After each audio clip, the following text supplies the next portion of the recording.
I really appreciate how generous you are with each question.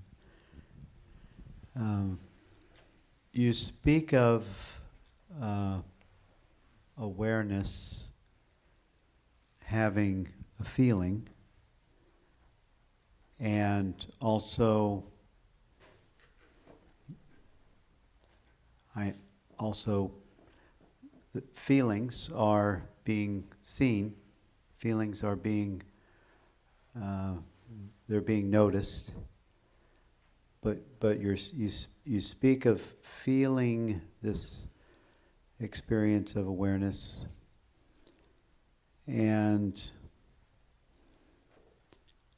it almost seems like there's two different levels of feelings. There's a feeling that's being noticed, and then there's a feeling of that space of awareness. Sorry, just to interrupt you, I don't think I've ever suggested feeling the presence of awareness. I thought I just heard you say that. I'm usually pretty accurate with pretty specific with words. I may have done, it may have been a slip. Okay. I would talk about knowing it.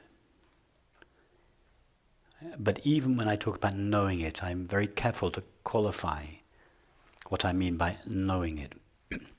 It cannot be known in the same way that we know these flowers or the sound of this voice or a thought. That's what in fact, a lot of this morning's meditation was about this. Just as the sun doesn't illuminate itself in subject-object relationship, there's not one sun that illuminates and another sun that is illuminated. The same sun that illuminates is the sun that is illuminated. So when I talk about knowing our own being, it's not that our being is one thing and there is another entity that knows it. It knows itself, like the sun illuminates itself. And in fact, it is the only knowledge there is that doesn't require a subject-object relationship. It is a unique kind of knowledge. So even to say, to know the presence of awareness, due to the limitations of language, it suggests that awareness can be known in the same way that a flower can be known. But it's not meant, I don't mean to imply that. It's very different. We don't really have a word for it. If I were to ask you now the question, are you aware? What would you say? I would say awareness is occurring. But just, are you aware? Yes. Okay. Now, in order to answer yes to that question, you must have, in quotes, gone to the experience of being aware. You must have experienced the being aware. Otherwise, you would have answered either I don't know or no. If I ask you, are you aware of these flowers, what do you say?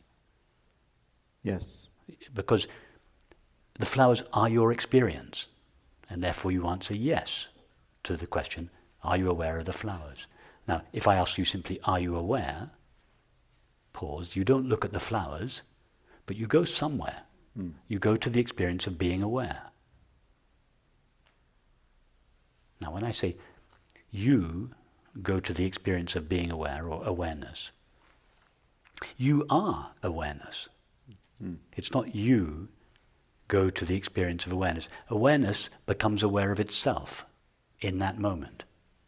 In that pause between the question, are you aware, and the answer yes, awareness ceases directing itself towards the flower. It sinks backwards. Attention flows inwards towards its source, and it tastes itself. Awareness says, yes, I, awareness, am aware.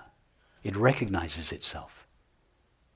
But there's nothing objective there in that recognition, like there's something objective to these flowers. But we cannot say that it is not being known. If the experience of being aware was not known, we would all answer either I don't know or no to the question, are you aware? But we all answer yes, because the experience of being aware is known. It is known to itself. But it is a unique kind of knowledge that has no objective qualities to it and is therefore usually ignored.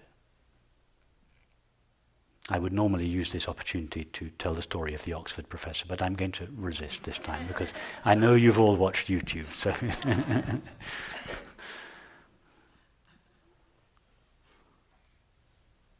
it seems as though, and I know that awareness has a quality that is that just is. Awareness is that background screen. It also seems like it has a quality of an experience.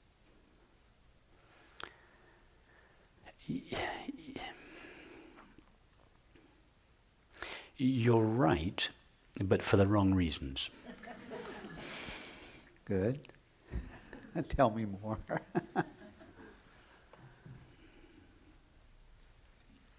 It's not because you say awareness seems to have a quality of experience.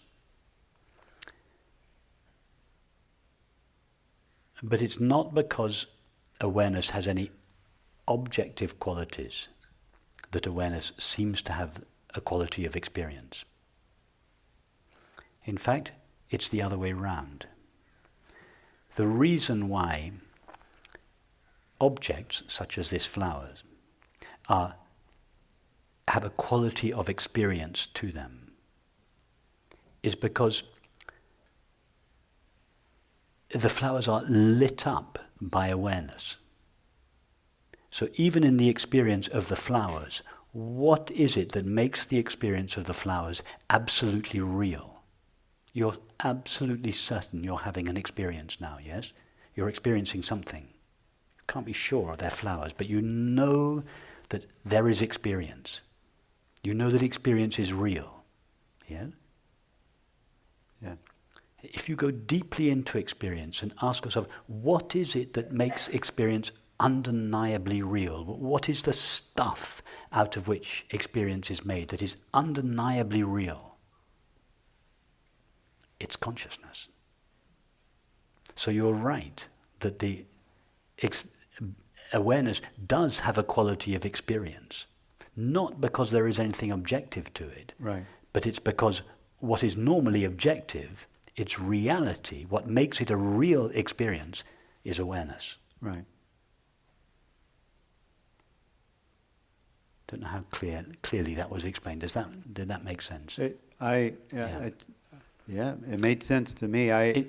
In other words, we're kind of moving forward a little bit here. What is real about this experience?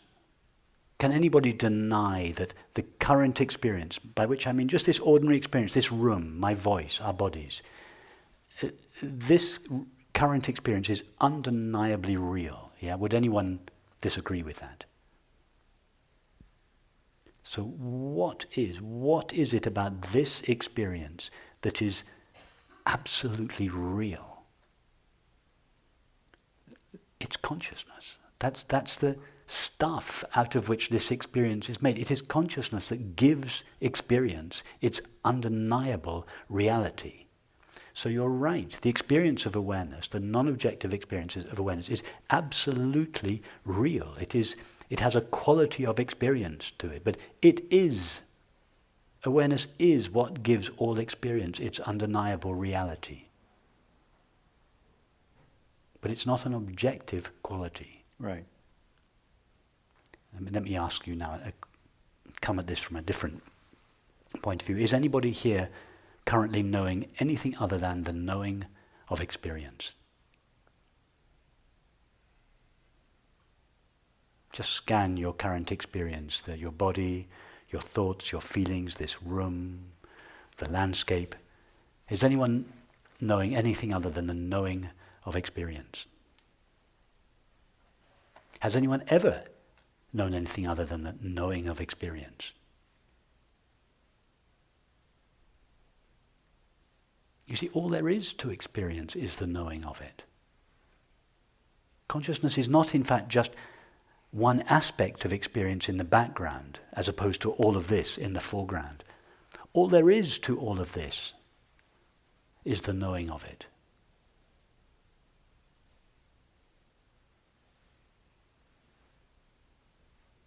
When you fall asleep at night, you have a dream. And in that dream, you spend 10 years traveling the world. And you seem to experience so many different things.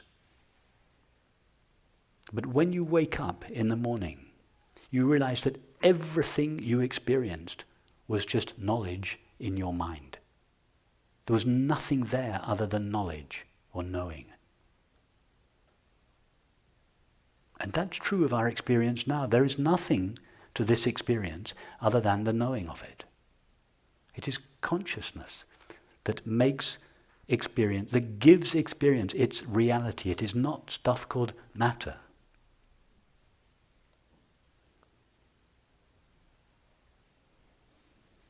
Am I answering your question?